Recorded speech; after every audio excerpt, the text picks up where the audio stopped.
Cześć! Dzisiaj chciałabym Was zabrać do lasu. Co to jest las? To jest las.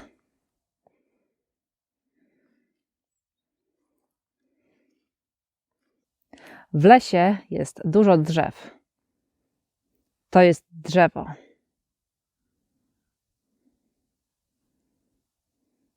To też jest drzewo. To jest liść. Suchy liść. W lesie też możemy znaleźć różne patyki. To jest patyk. Jak się ma psa, można rzucić, a pies przyniesie. Jak są drzewa iglaste, można znaleźć szyszki. To jest na przykład szyszka. Szyszka. W lesie też możemy zobaczyć różne kamienie. To jest kamień. Kamień jest bardzo twardy.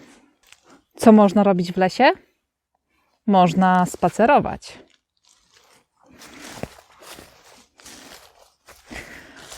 W lesie można też szukać grzybów. To jest grzyb. To jest grzyb. Nie wiem, co to za grzyb, ale chyba ten grzyb nie jest jadalny. Grzyb.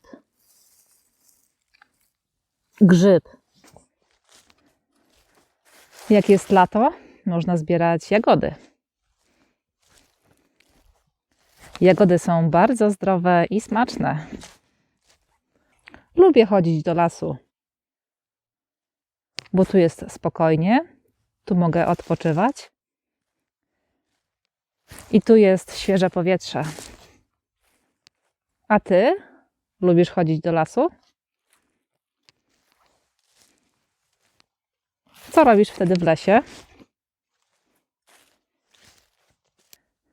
Mam nadzieję, że podobała się lekcja. Jeżeli tak, to daj mi znać w komentarzach, to może nagram więcej podobnych lekcji. Cześć!